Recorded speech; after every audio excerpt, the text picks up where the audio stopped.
April 25 na at 1-year-old na po ang aming Tesla Model Y. Rear-wheel drive, yung hindi long range. Nagbukas ang Tesla sa BGC noong November 8, 2024. Kinabukasan, November 9, doon ako umorder. Second day sa Pilipinas.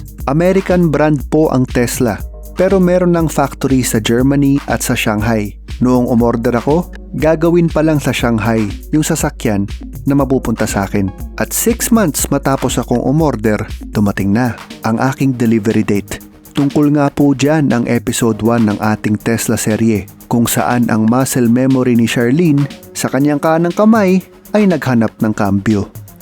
Alam niyo ulan niya ginawa, nagharap ng kambyo. Nagharap ng kambyo. Gumanon ako. Nagharap ng kambyo. Bili ka po ng tumbler, tapos lagay niya dito. Tama. Taong 2012 pa akong fan ng Tesla. Nagsimula sa Foundation podcast nito ni Kevin Rose. At kapag may oportunidad na mag-travel sa ibang bansa, talagang nagpapapicture ako sa mga showroom ng Tesla. Taon-taon kong pinlano ang pagkakaroon ng kahit anong Tesla. Paminsan iniisip ko kung posible ba talagang mangyari para sa akin yon. Pinagkakausap ko pa nga ang mga tao mula sa gray market. May mga nag-i-import kasi ng Tesla at binibenta dito. Kaya lang ang mahal ng presyo nila. Kaya naman ganun na lang ang gigil ko. Nabalitaan kong nagko-construction ng Tesla at sa second day ng launch ako umorder. Binuhos ko na ang lahat, pati ang pato at pamanggulo. Ang inorder ko ay ang Model Y. Ganito ang inaasahan kong itsura niya. Yan sana ang Model Y na kilala ko. At habang naghihintay, biglang nag-email ang Tesla na automatic nilang in-upgrade ang aking Model Y at ginawa itong the new Model Y. Ang ganda ng timing ng aking pagkaka-order. Sino ba namang hihindi? Madami lang akong tanong nung una tungkol sa automatic upgrade. Pero syempre sabi ko, pero yes! Ayon pa nga kay Rostom. At dumating na nga, talagang sa akin na siya. Masayang masaya para sa akin si Charlene. At ako hindi makapaniwala na nangyari sa akin to. Ni wala nga akong alam tungkol sa ibang sasakyan. Gusto ko lang ng Tesla talaga. Yung kanyang technology, yung kanyang safety features, yung kanyang long-term savings, yung kanyang itsura, at madami pa. At dahil ako ay isang batang makwento, nabuhay ang ating Tesla serye vlog. Yun nga, episode 1 ay tungkol sa delivery. Episode 2, tungkol sa installation ng wall charger. Episode 3, naghanap kami ng multo sa sementeryo. Episode 4, ipinasok namin sa Quiapo itong Tesla. Episodes 5 to 10, nagpa-install kami ng PPF, bumili ng accessories, nandito na rin yung mga unang probinsya trips patungo sa Silang Cavite, Cuenca Batangas, Florida Blanca Pampanga. Episode 11, nag-drive kami hanggang sa Mindanao. Mukhang ito ang kauna-unahang BEV o Battery Electric Vehicle na gumawa niyan. By the way, BEV po ang term o kaya pure electric kapag gusto nyo pong mag-research tungkol sa sasakyan na hindi gumagamit ng gasolina. Kasi po kapag nag-research kayo na ang ginamit yung termino ay EV lamang, pasok po dyan ang mga hybrid at yung mga plug-in hybrid na parehas pong gumagamit ng gasolina. Kung gusto nyo po ng sasakyan na walang gasolina, ang i-research po ninyo ay pure electric o di kaya BEV. Episode 12, inikot namin sa North Mindanao ang Tesla. Episode 13, balik na kami ng Maynila. Mindanao to Manila. Mukhang ito rin ang kauna-unahang BEV na gumawa niyan ng balikan. Episode 16, Cubao to La Union. Episode 18, Cubao to Isabela. Episode 19, pinuntahan namin yung launch ng Model YL o yun bang 6-seater ng Tesla.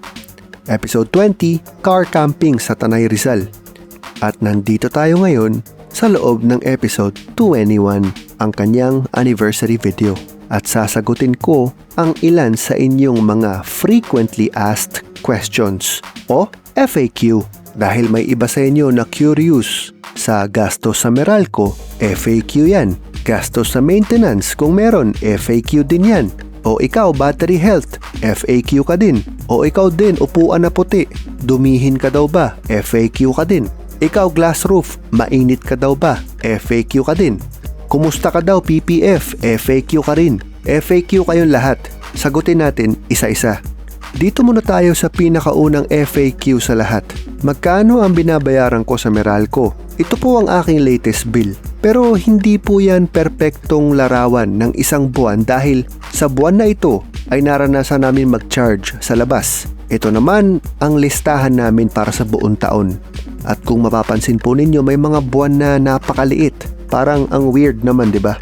Yan po ay dahil wala sa NCR ang sasakyan sa mga buwan na yan. Maaaring nasa Mindanao, Isabela, La Union o Nueva Ecija. Pero meron pong 3 buwan na hindi kami umalis ng NCR. At yan po ang mga buwan na merong 4,000 pesos o mahigit ang aming Meralco expenses. Bale, para sa isang normal city driving month, naglalaro sa 4,000 pesos pataas ang aming Meralco expenses. Siyempre, ang susunod na natural na tanong ay gaano ba kami kadalas mag-drive? Well, kahit na sa kung saan na kami napunta, pumapatak lamang sa 14,000 kilometers ang distance driven namin para sa buong taon. Hindi karumal-dumal na number, lalo't kapitbahay lang namin ni Charlene ang aming workplace. Lakad lang. So syempre, para sa ibang Tesla owners, lalo kung ginagamit ito for work, iba ang kalalabasan ng kanilang monthly Meralco. But then again, at least once a month, napapadpad kami sa malalayong probinsya, gaya ng mga nabanggit ko kanina. May tanong din, nakaranas na daw ba kami ng damages? O yun bang sumabit na ba kami sa mga humps? At heto ang sagot. Side mirror. Nabangga na po namin sa gate. Doon sa handle ng gate. Tapos, gumanon na siya. Ito, gumanon. Gusto ko nga subukan ngayon kung ayaw. Ayaw. Gumanon na siya. Gumanon. Tumupi ng pagganon. Then, nagulat ako na pwede pala niyang gawin yun. That's number 1. And number 2, habang nagbabaking, nabangga namin yung wheelbarrow. Itong wheelbarrow na to. Nakabilog naman yung edge. Kaya siguro, pagbalik ko sa Tesla, wala akong makita na wheelbarrow damage. Sa mga question na naka-encounter na ba kami na mataas na humps, yes. Sa aking memory, meron siguro 3 to 4. Tanda ko pa nga, meron sa Bogo, Cebu, sa Prince. Meron sa Nueva Ecija. Meron din sa Binyan. Yan, 3 major. Nag-tire rotation na kami, so inangat nito. Tingnan ko, wala naman ding worrisome na damage. Meron din sumabit na itong ganito namin, no? Wala naman din. Ang tungkol sa mga puting upuan, aba FAQ din to. Mahirap daw ba linisin? Nasagot ko na po ito sa car wash episode and the answer is no. Kung kayo po ay nag-aalala na baka masyadong halata ang dumi, tandaan po ninyo na madami ding dumi ang hindi dark. Halimbawa, lotion, balakubak, breadcrumbs, gatas, mayonnaise, pet fur, puting buhok. At kung sakaling may dumampi sa mga to, una, hindi mo basta-basta makikita. Pangalawa, magdampi ka lang ng towel sa maligamgam na tubig, kahit nga wala ng sabon, at ipunas mo, tanggal yan. Ganon lang kadali. Tutukan natin kung ano man yan, ha?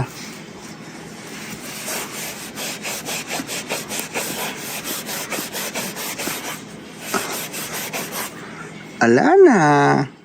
Meron lang talagang isang gatuldok na sulat ng ballpen na sa tingin ko irreversible na. Buti na lang napakaliit lang. Kailangan mong ilagay ang mukha mo para makita mo siya. At yan lang ang matuturing nating mantsa sa upuan para sa isang buong taon.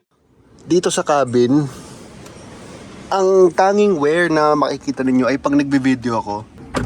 Minsan makikita ninyo itong screen na parang gulpi na. Ano po yan? Yung wrap. Yung wrap na nilagay. Nung nagpa-PPF kami, nilagyan din nila ng wrap itong screen. Ayun, no? Utuklap na nga eh. Yan lang yun. Pag may nakita kayong parang damage sa screen, yung wrap lang yan. FAQ, kumusta daw ang PPF namin after 1 year? Ayos na ayos pa po. Matigas pa ang ulo namin yan, partida, dahil sabi ni Martin ng Limitless Garage sa Metro Walk, bumalik daw kami para sa check-up. Check-upin nila yung PPF namin. Alam nyo, kahit na wala naman kaming babayaran, ang tigas pa rin ang ulo namin dahil hindi pa rin kami bumabalik. 1 year na. Sa totoo lang kasi, di lang talaga namin naiisip dahil walang malaking issue ang PPF na in-install nila. Which to me, pag nakakalimutan mo ang tungkol sa PPF mo, then that's a good sign. Katunayan, May bata pa nga na sumubok mampiso nitong sasakyan namin. Pinisuhan kami ng isang batang maliit. At may batang dumaan kanina dito na pinipisuhan kami. Buti na lang naka-PPF kami gawa ng Limitless Garage. Pati yung harap, kung sino man may-ari ng sasakyan na yan, ng Vios na yan, pinisuhan ka ng bata. sana naka-protection ka rin. Sabi ko kay Charlene, check niya kung may gas-gas ba yung... Ay, hindi. Talsik lang. Wala naman. Wala naman nangyari. Buti naman. Maraming salamat sa Limitless Garage para sa PPF. PPF is fine after 1 year. FAQ din tungkol sa glass roof. Mainit daw ba? Hati ang opinion namin ni Charlene dyan. Si Charlene mas sensitive at bumili pa nga siya ng shade mula sa Lazada. Bago itong shade, ako lagi kong sinasabi na okay lang naman sa akin yung tirik ng araw sa tanghali. But then, nung bumili siya ng shade, naramdaman ko ang difference. At parang ayaw ko nang bumalik sa panahon na wala kang shade. Tinatanggal lang namin sa may bandang hapon, pero pag lunchtime talagang nilalagay namin yan. Kahit na maganda ang aircon, mararamdaman mo na kapag may shade, nakakatulong talaga siya. At teorya ko pa nga na dahil mas nababawasan ng shade ang init, ibig sabihin mas konti na ang trabaho ng aircon. Di mas konti na din ang trabaho ng baterya. Ito pang isang FAQ. Magkano daw ang maintenance? Okay, ang Tesla po ay wala nung traditional na PMS or Preventive Maintenance Schedule. At wala ding mga oil ang Tesla.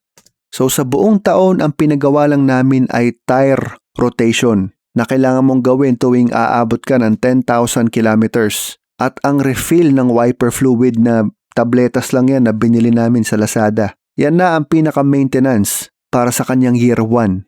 Although sige, idagdag natin yung time na nahulog kami sa malalim na lubak sa Camarines Sur at na-misalign yung aming gulong. So nagpa-alignment din kami sa Tesla BGC. Pero ito pakinggan po ninyo, lalo sa mga may balak bumili ng Tesla. Since nagkakaroon din ako ng rewards dahil sa aking referral code na nagiging laman ng aking Tesla wallet, sa susunod na tire rotation ko or kahit ano pang service, covered na ang gastos ng aking referral rewards. Kaya kayong mga Tesla owners dyan, huwag ninyong kalimutang gumamit ng referral codes ninyo para sa mga kaibigan ninyo dahil pag sila ay bumili ng Tesla, 13,000 off para sa kanila at ikaw magkakaroon ng 6,000 pesos ang Tesla wallet mo na pwede mong gamitin para sa service. O diba? Kahit isang referral mo lang, baka libre na ang isang buong taon ng maintenance.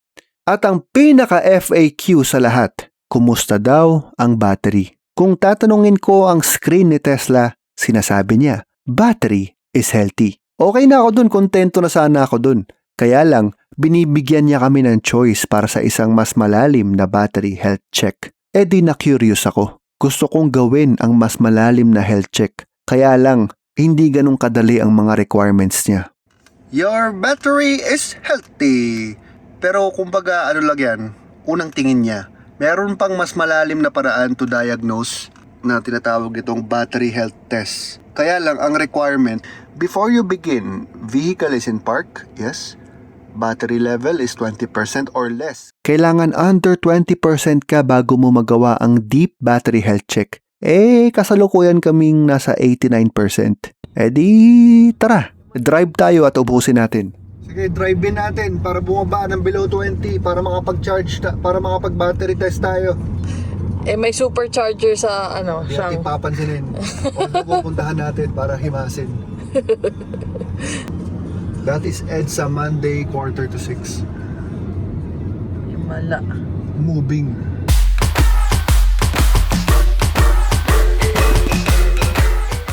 Nag-drive kami patungo sa EDSA, Shangri-La.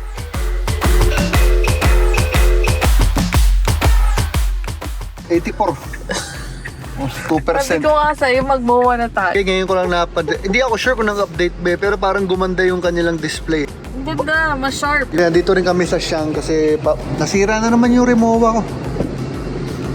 Okay, muntik na. Nakakalimutan ko. Kakaayos lang nito. Ito naman yung nasira ngayon. Sana pasok pa rin sa warranty.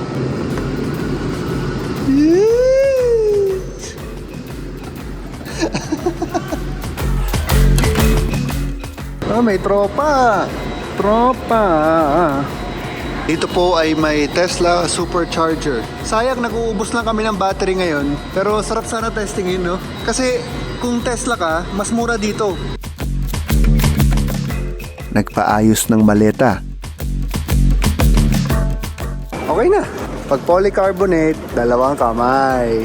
Steinway & Sons. Meron dito, mura lang. Na-shock sa mga piano na mas mahal pa sa Tesla Juniper. Pwede po bang testingin? Sige, sir. At kumain sa resto na ang pangalan ay Juniper. Panalo mga pagkain dito. Sa Shangri-La lang din sa EDSA. Restaurant gawa ni Chef Josh Boutwood. Yung isang resto niya ang tanging resto na merong 2 Michelin star sa Pinas. Pagkatapos sa Juniper ay nasaktan ako sa presyo ng ice cream na tig 260 pesos. Nahiya na lang akong mag-back out eh. 260. Sige, isa. Piso. Tapos tinatanong. 2 piso. Tinatanong pa niya ang 3 piso. poster. 4 na piso. 10, Lahat 20, kakainin ko. 30. May papel. Pag uwi namin, ang taas pa rin ng baterya. Kaya kinabukasan nag-drive naman si Charlene papunta sa studio ni Boss Toyo. Naghahanap po siya ng tig 50k na gitara. Hindi, joke lang. Quank quank. May car wash din kasi na malapit doon. At hindi pa rin ubos ang baterya. Kaya kinabukasan, nag-drive naman kami papunta sa Gateway Cubao. 33. At hindi pa rin ubos ang baterya. Kaya kinabukasan, nagpunta sa sementeryo sina Charlene at ang mama niya at naghanap ng multo. Tapos kapag may lumabas, sigawan tayo. Nadaanan na nga din namin itong bagong Cavitex C5 Link na libre pa ngayon, wala pang toll fee. Taguig to Paranaque, 15 to 20 minutes na lang. Dati higit 1 oras. At kamuntikan pa kaming mabangga sa araw ng kanyang kaarawan. Oy! Naku naman kasi kuyang pick up. Bakit ka nagkakat? Invisible ba kami na parang hangin para sa'yo? Akala talaga ni Charlene na bangga na kaya napalabas pa ako. Pati siya. At pagka-inspect wala naman. Gabuhok na lang siguro yun. We carry on. Happy birthday. Happy birthday! At pauwi na lang kami. Nabagsakan pa kami ng bunga ng mangga. Season ngayon, di ba? O happy birthday daw. Nahulog na mangga, kinabahan ako abalik pa park. And then, At dahil nagulat ako, medyo nawindang habang nagpa-park pa atras, yung kabilang side mirror ko naman ang sumabit. di ba kinikwento ko na sumagi yung side mirror sa ganito? Sumagi naman ako.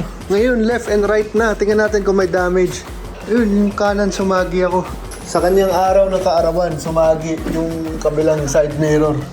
Check natin kung may damage. Mirror check. Wala naman din nangyari. Naiikot talaga ang side mirror na yan.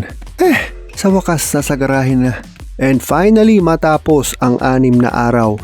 Halos 1 linggo ng city driving. Ang 89% namin ay below 20% na.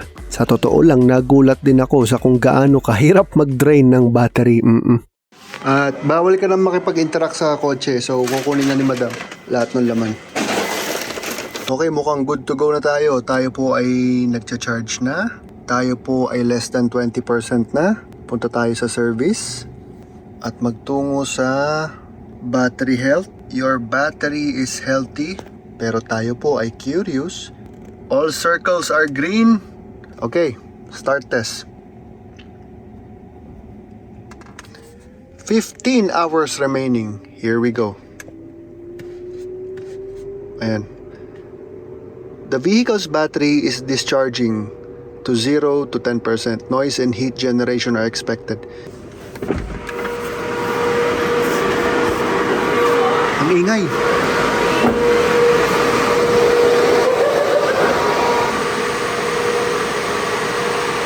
Rinig mo?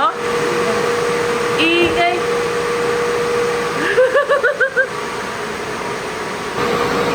Ang ingay.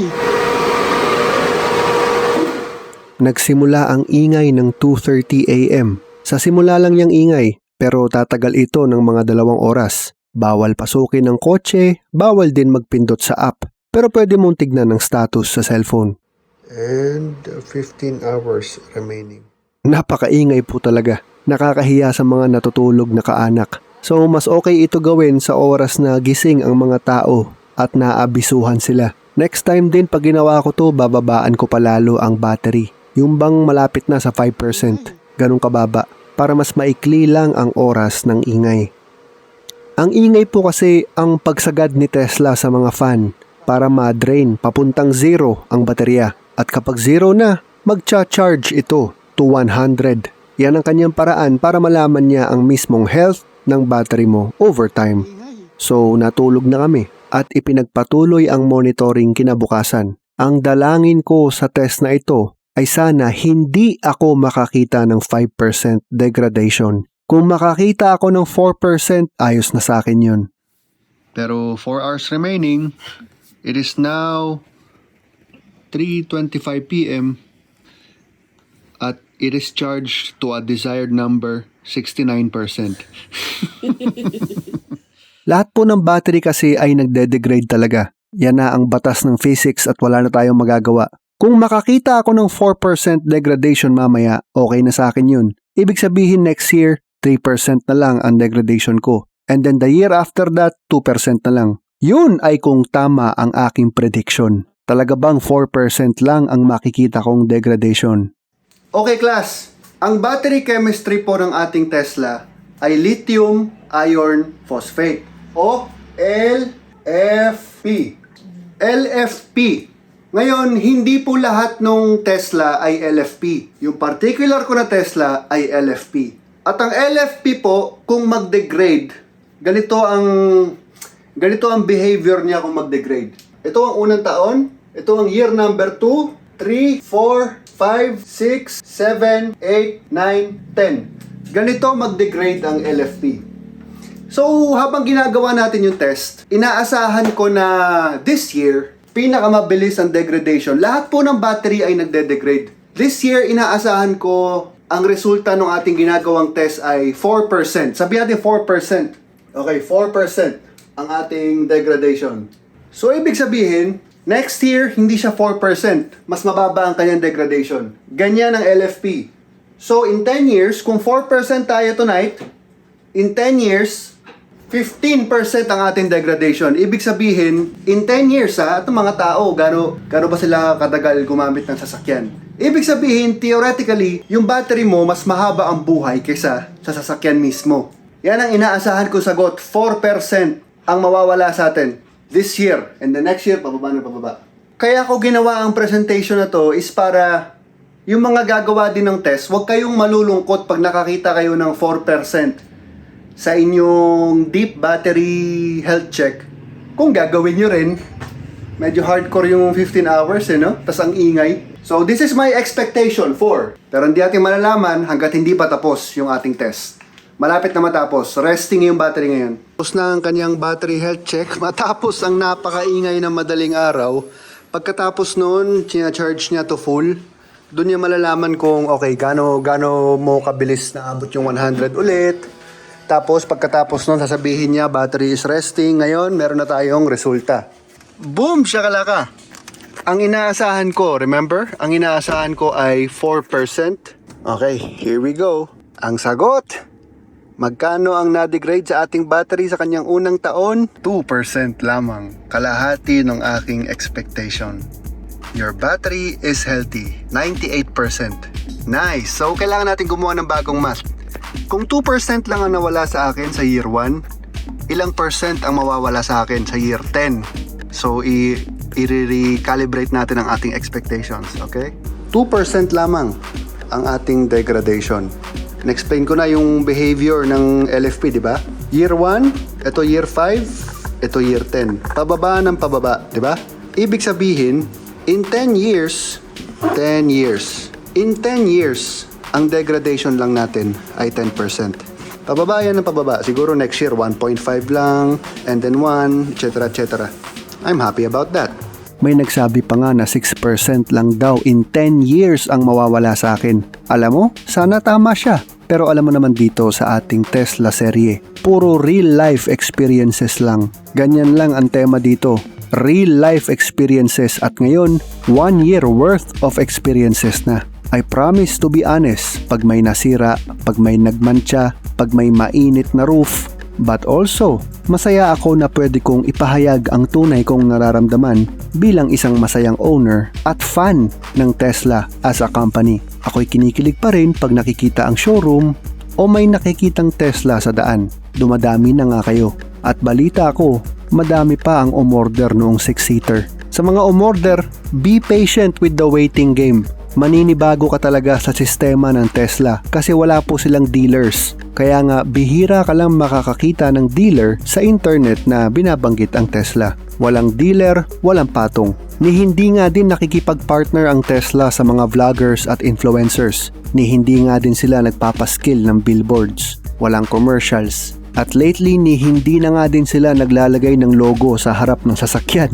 Ang paniniwala kasi nila, basta okay ang produkto, mabebenta at mabebenta. At yun na nga, kahit hindi nag-a-advertise for some reason, profitable ang kumpanya. At 3 taon nang naghahabulan lang sa tuktok ang Corolla, RAV4 at Tesla Model Y sa pagiging best-selling models in the world of any kind. Kahit na mas mataas ang initial cost ng Model Y kumpara sa dalawang nabanggit. Oo, mas mataas ang upfront cost ng isang Tesla car, pero mataas din ang long-term savings. Pinakita ko na sa inyo ang aking 1-year expenses. Partida yung year 1 nag-PPF ako. Second year wala na akong PPF, pero may insurance pa rin.